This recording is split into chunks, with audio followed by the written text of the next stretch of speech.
Loreto in California, Baja Sur in Mexico is so amazing it has two signs.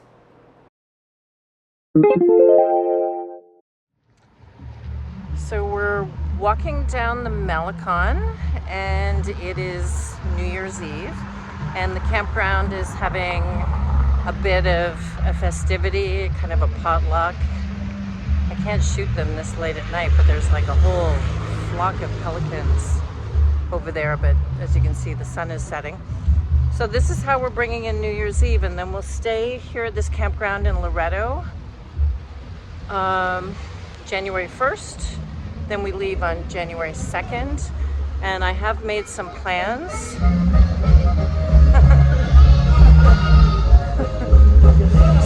Somebody going with the tunes.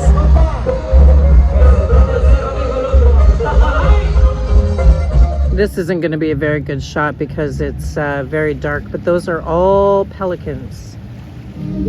As a Canadian whose friends are dealing right now with some very difficult weather conditions, I get a kick out of the palm trees being wrapped in Christmas lights. I'm told that the party here will go until about 4 in the morning, and we're half a block from the Malecon, which is very quiet right now because I think it's 6 o'clock, 6:30, sunset. And the big party is half a block from the back of my vehicle. So I'm not sure I'm sleeping much tonight because when they were doing their sound check, it was very loud. Like my heart was kind of pounding in my chest kind of loud. So we'll see what this night brings. Other than the beachfront and the Malecon, this is really the heart of Loreto. It is a Spanish mission founded in 1697, and you can hear the children singing inside.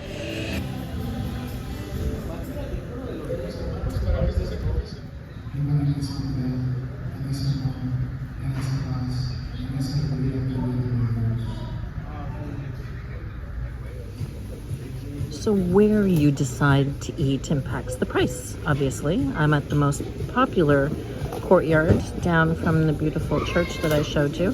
And these two tacos are 160 pesos, whereas the other ones that I showed you were 3 for 150 pesos.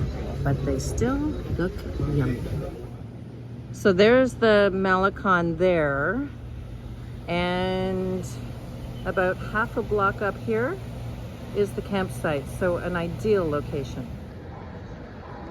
And here it is, home sweet home. And it gets fenced in when we all go to bed. And next door is a beautiful building that is owned also by a family member of the property owner, and it's a bed and breakfast. The highlight of every day for me was perpendicular to the Malecon is this cobblestone street, mostly, where there are all kinds of shops, and at the end of it, after going through these beautiful manicured trees, was the grocery store. So we would go every day because we don't have the fridge with us. We would just go every day to the grocery store, and they let dogs sit in the carts. Okay, so we're going to the grocery store, and we're a little bit cautious. Loreto is beautiful, cute little community, but yesterday, one of the dogs that I met yesterday at the coffee shop with the Canadian and American contingent that gathers for coffee was attacked the size of Buddy by a wild dog that they're still looking for, and is now at a vet clinic. So we're watching for that dog as we go to the grocery store and the bank. The dog still hasn't been found that did the attack, but let me show you some things that are far more beautiful.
That's almost a wrap on our 6 days in beautiful Loreto, where I felt the most at home from all of the places that I've been in a while. I'm sitting in this lovely cabana, which is not being used today because you can also rent a fifth wheel and stay here with all of the other amenities. So Loreto has 18,000 people that live here, but there is a very large contingent of Americans and Canadians who come down here to spend part of the winter. And what a beautiful place it is. It has everything that you could possibly ever want.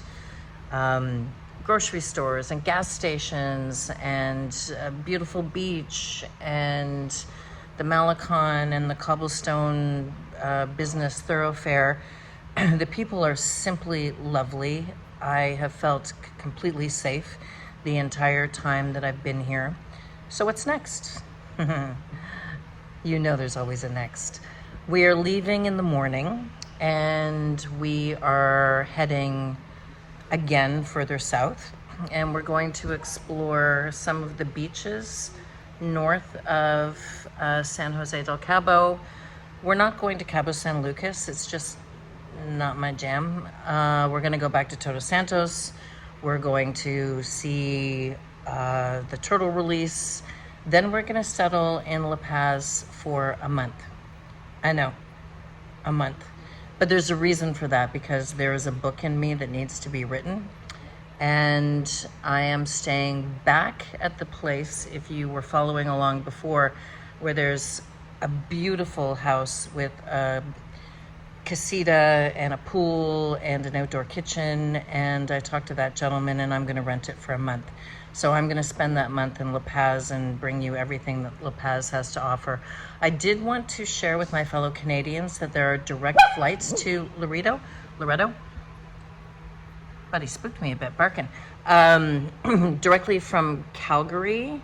I believe it's WestJet, and I believe it's in the winter months. And so you can fly directly here from a snowy winter, which I'm sure, given the weather that's happening in Canada so far this winter, would be a welcome reprieve. So yeah, this outdoor patio that, again, the campers are allowed to use when the people in the fifth wheel are not here renting. So I'm just here editing today this video that you're about to see. And I do think of all of the places so far that I've been in the last 2 weeks. This feels very much like home, but I'm hoping that I also have that feel in La Paz, because I'm going to be there for a month, mostly working and trying to write this book in the comfort of a casita that has a bed, because I haven't had a real bed in, well, a few weeks anyway, just sleeping in the back of my vehicle.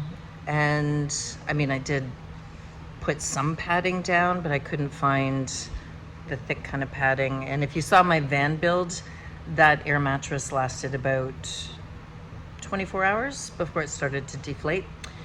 So I'm looking forward to that. And thank you all for watching and subscribing. It means the world to us. And Buddy's sleeping right now. It helps us support rescue organizations that we find along the way. And just really helps us in general. And all you have to do is click the button to subscribe, and it's free. Okay, wishing you all well.